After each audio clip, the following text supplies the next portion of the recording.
민수기 30장 1절에서 16절 말씀을 보도록 하겠습니다.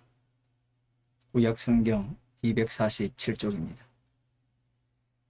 모세가 이스라엘 자손 지파의 두령들에게 일러 가로되 여호와의 명령이 이러하니라.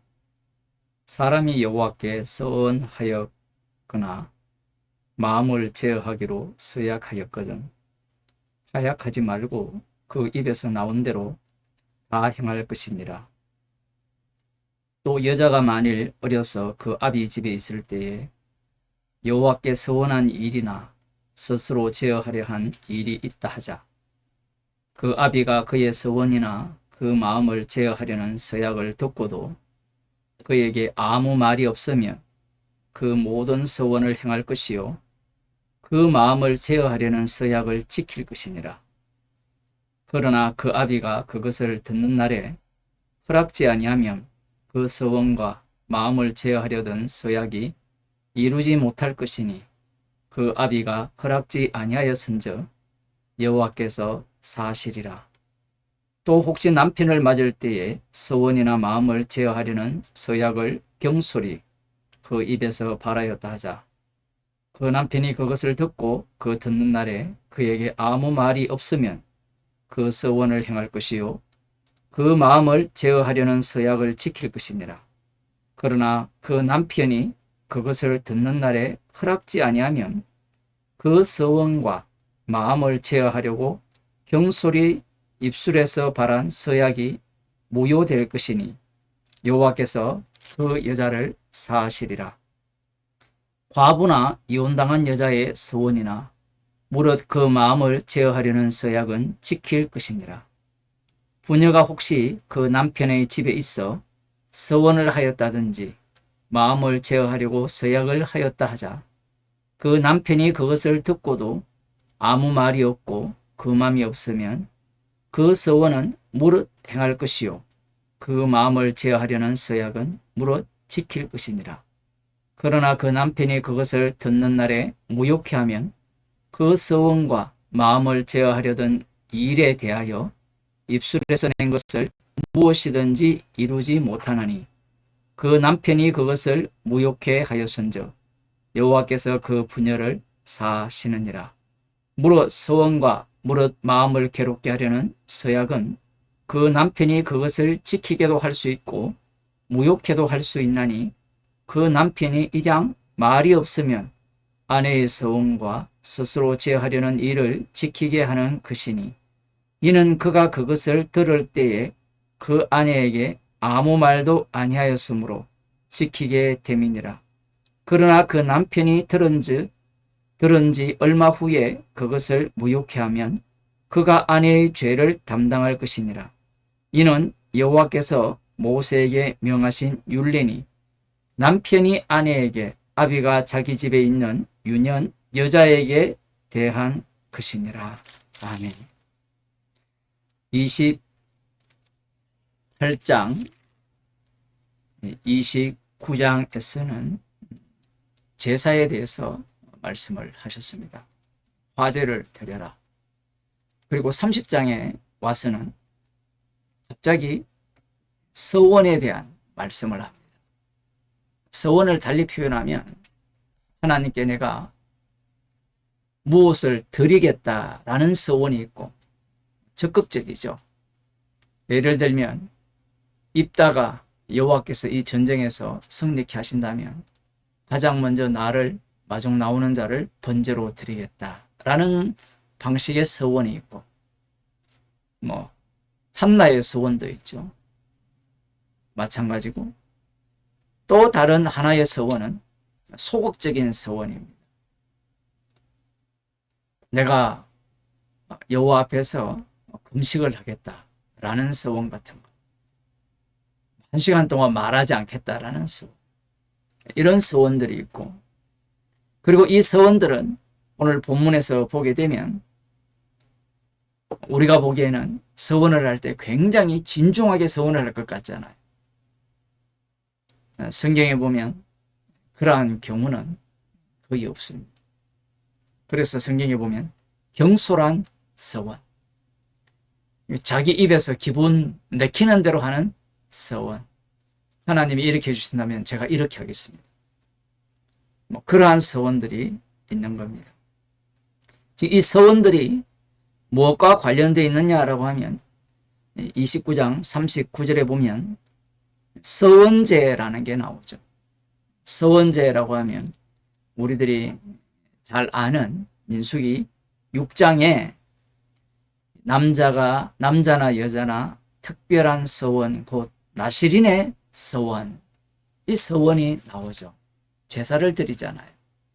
나실인의 머리카락을 화목제물에 태워 드리는 그러한 서원제가 있는 겁니다. 그래서 30장은 28장, 29장과 관련 없는 장이 아니라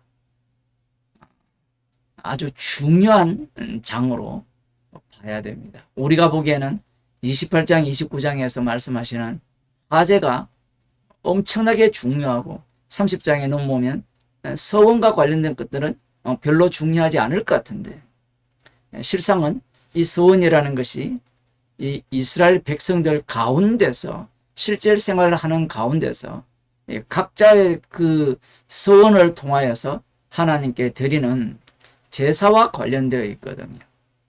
그런데 이 흥미로운 점은 앞서도 말씀드린 바와 같이 경솔한 서원들이 막 쏟아져 나온다라는 겁니다. 거기에 대해서 하나님께서 이 서원을 했을 때는 어떻게 해야 되는가라고 명령을 내립니다. 우리들이 성령을 받았기 때문에 구약을 볼 때는 어떻게 봐야 되느냐라고 하면 십자가 안에서 보게 되죠. 그러면 하나님의 율법이 주어진다는 것은 죄를 더욱더 죄로 드러내게 하기 위해서 율법을 주신 겁니다. 서원에 대한 율법을 주셨다는 것은 인간들이 서원과 관련되어서 죄인이 되어지고 이 서원을 통하여서 결국은 누구를 살해하게 되느냐 하면 하나님의 아들을 살해하는 그러한 지경에 이른다라는 것을 알고 있는 거예요. 그럼에도 불구하고 많은 목사들이나 교인들이 이 30장 말씀을 읽으면 서원을 했을 경우에는 지켜야 한다, 그렇게 해석을 하는 겁니다.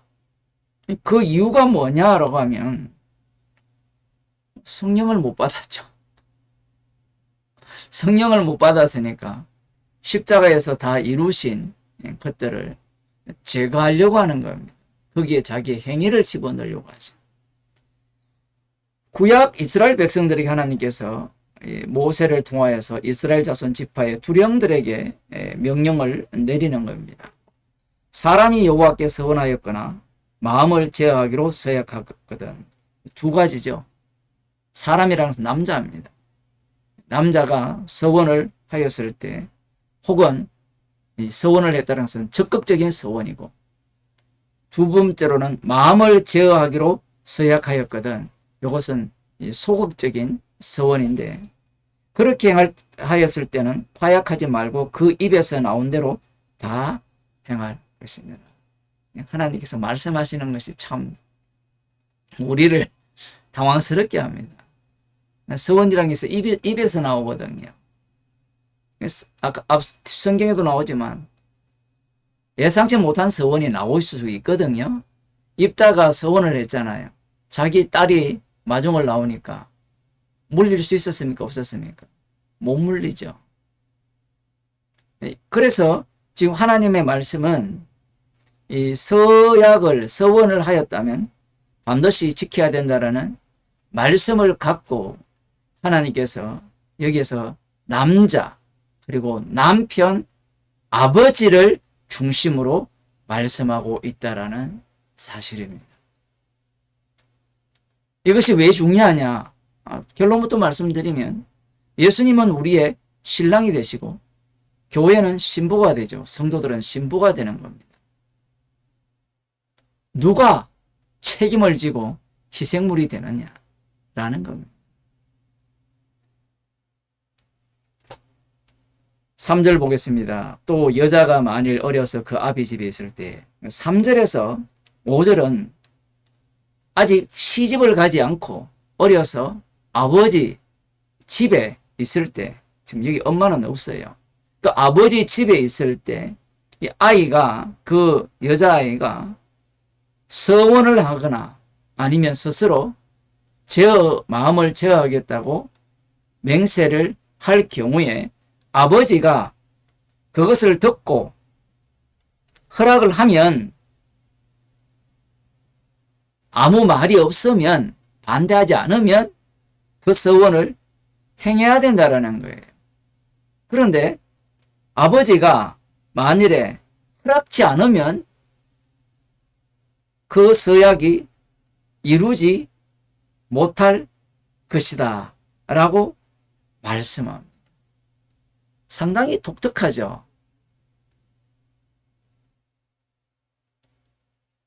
왜 아버지께 귀속이 되느냐? 나중에는 이 딸이 남편을 맞이하는 내용이 뒤에 나오거든. 5절 끝에 보면 허락지 아니하였은즉 여호와께서 사하시리라. 이 사하신다는 말을 두 가지 의미로 받을 수 있는데, 서운한 것에 대해서 무효로 돌린다는 의미도 있지만, 이미 인간의 입에서 한번 발설을 했기 때문에 하나님이 용서한다라는 거예요. 그럼 이 용서가 공짜로 되는 용서는 없어요. 반드시 속죄물이 있어야 되거든요. 거기에 대해서 지금 여기에서는 분명하게 드러나지는 않지만, 뒤에 보게 되면 이 아버지가 그 책임을 지는 거예요. 희생물이 된다라는 겁니다. 한번 볼까요?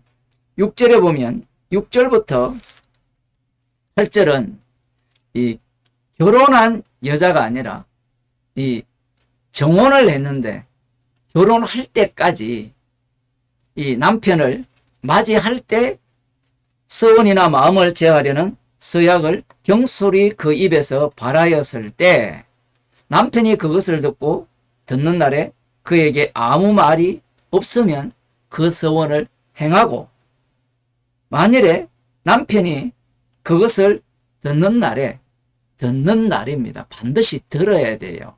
없을 때 하면 자기가 지키겠다 덤비는데, 남편 될 사람이 듣는 순간 허락지 않으면 그 서원은 무효가 돼요. 무효가. 요즘 같은 경우에 이렇게 말씀을 하면 여자들이 대들겠죠. 그죠? 왜 대드느냐라고 하면 뭘 모르기 때문이냐 하면요, 하나님의 희생을 몰라서 그래요. 살고 싶어 미쳤기 때문에 그런 거거든.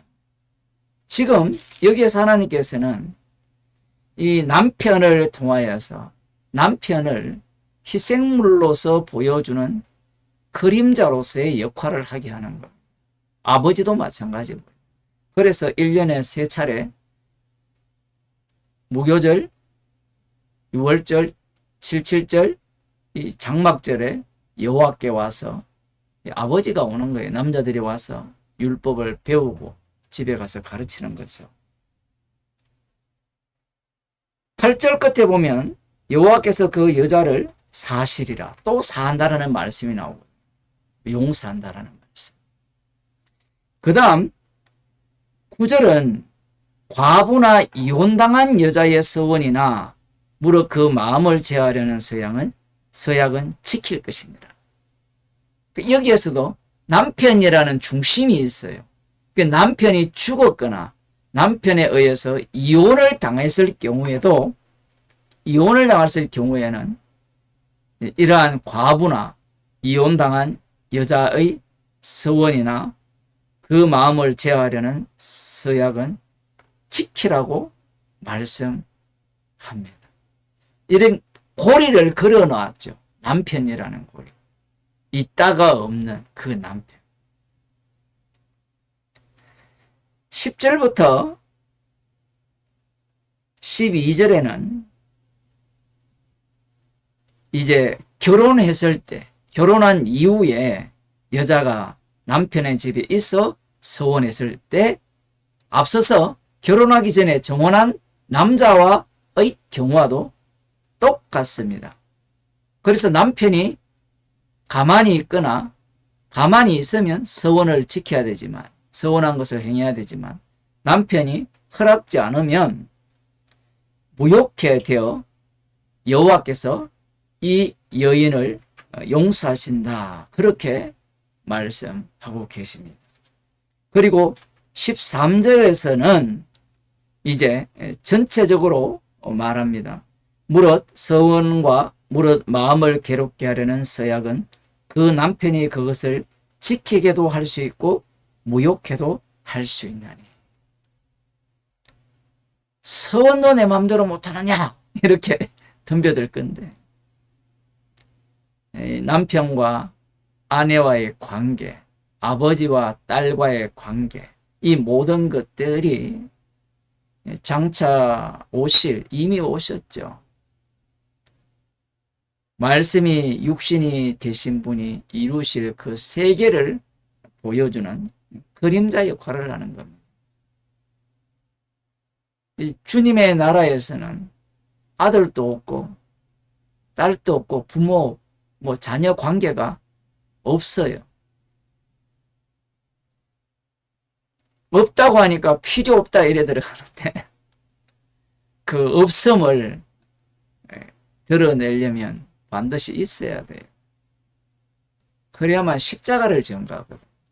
인간들은 없다고 하니까 없애버리려고 하죠. 그러니 자기가 의인이 되는 겁니다.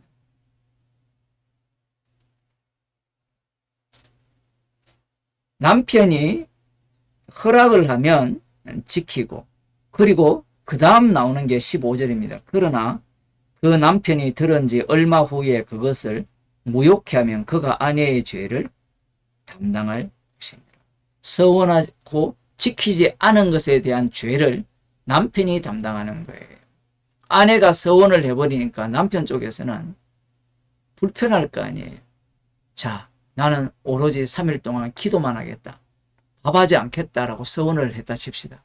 그럼 남편이 불편할 거 아니에요. 처음에는 인정을 했다가 웃을 일이 아니에요. 왜냐하면 지금 경솔하게 하는 서원이기 때문에 그렇거든요. 남편 쪽에서 정말 여호와를 경외하는 마음으로 동의를 할 수도 있거든요. 허락을 했는데 하루 지나 보니까 너무 불편한 거예요. 그래서 만일에 그걸 취소하게 된다면 그 죄악을 이 남편이 담당을 해야 된다는 거예요. 우리들이 오해하지 말아야 되는 게 서원이라고 하니까 앞서도 얘기했듯이 굉장히 진중하게 뭔가 대단한 것 같지만 앞서 나왔잖아요. 말씀 속에 여러 차례 언급이 되잖아요. 경솔하게 서원을 한다는 겁니다. 여러분 그럴 경우 많았죠. 서원을 많이 해봤잖아요. 맹세 많이 해봤잖아요. 이것만 해주면 이럴 것이다. 이것만 해주면 이럴 것이다. 그러한 내용들을 이스라엘 백성 속에 담아버리게 되면 어떤 사태가 벌어지겠습니까? 어떤 사태가 벌어지겠어요?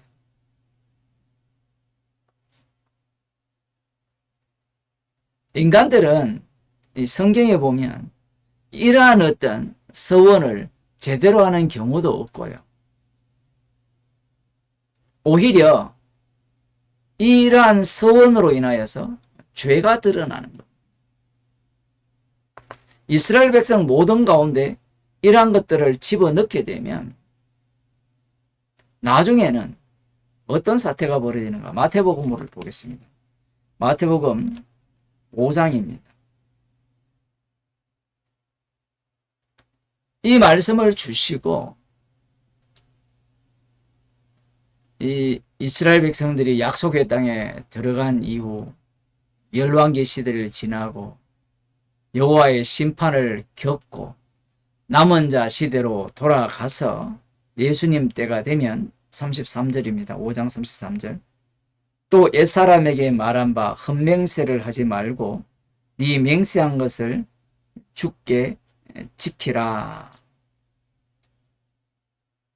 이렇게 말씀을 하셨거든요. 하였다는 것을 너희가 들었으나, 방금 그 내용이거든요. 레위기도 나오지만 민수기도 나오는 그 내용이 헛맹세를 하지 말고 맹세한 것을 지키라. 이렇게 들었으나 나는 너희에게 이르노니 도무지 맹세하지 말지니 하늘로도 말라. 이는 하나님의 보좌임이요. 땅으로도 말라. 이는 하나님의 발등상임이요. 예루살렘으로도 말라. 이는 큰 임금의 성임이요. 내 머리로도 말라. 이는 네가 한 트럭도 희고 금게 할 수 없음이라. 지금 이 말씀의 의미는 너희들이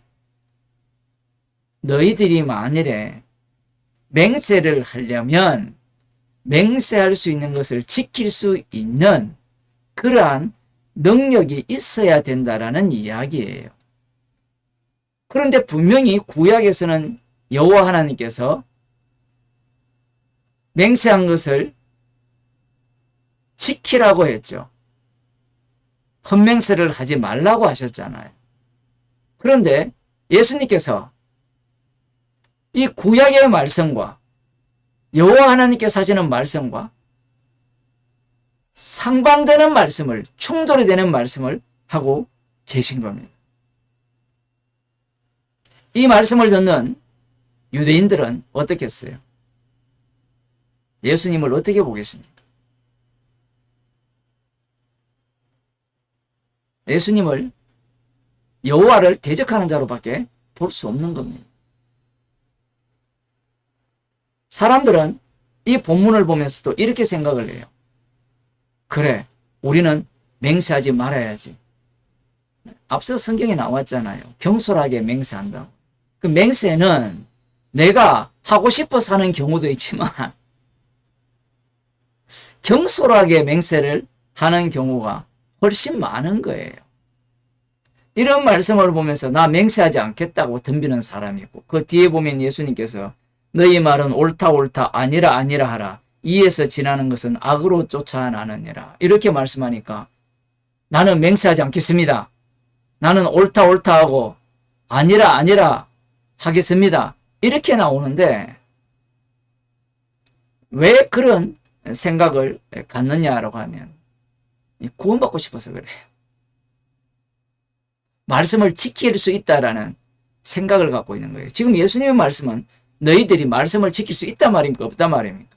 없다는 말씀을 하고 있는데 이 산상설교를 하면서 이 산상설교는 율법과 달리 천국 백성의 삶의 도리라 이렇게 가르치면서 이렇게 살아야 된다라고 이야기를 해요. 그런데 예수님께서는 이 말씀을 통하여서 자기 증거를 하고 계세요. 십자가를 증거하고 계신 겁니다.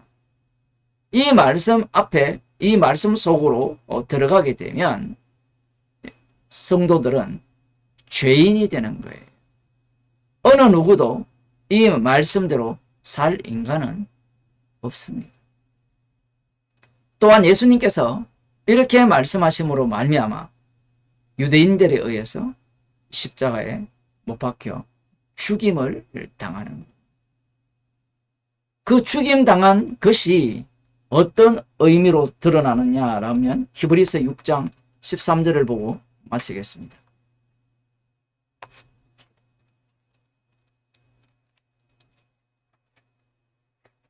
하나님이 아브라함에게 약속하실 때에 가리켜 맹세할 자가 자기보다 더 큰 이가 없으므로 자기를 가리켜 맹세하여 가라사대 내가 반드시 너를 복주고 복주며 너를 번성케 하고 번성케 하리라 하셨더니 저가 이같이 오래 참아 약속을 받았느니라. 하나님께서는 자기를 가리켜 맹세하셨어요. 그 맹세를 어떻게 이루셨습니까? 자기 아들을 대속물로 내어 주심으로 맹세를 이루신 겁니다.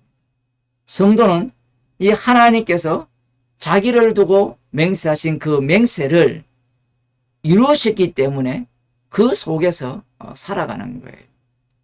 그래서 성도는 맹세를 하든 하지 않든 십자가만 자랑하는 삶을 사는 겁니다. 기도하겠습니다. 하나님 아버지, 맹세를 이루신 신랑 되신 주님이 계시기에 우리가 어떻게 살아도 신랑의 희생만을 증거하기 위한 삶임을 알게 하여 주시고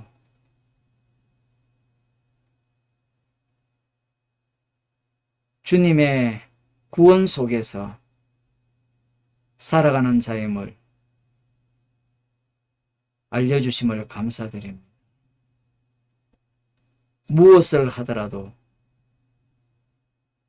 신랑이 다 행하신 십자가에서 다 이루신 것만을 자랑하며 뽐내며 살아가는 저희들이 되게 하여 주옵소서. 예수님 이름으로 기도드립니다.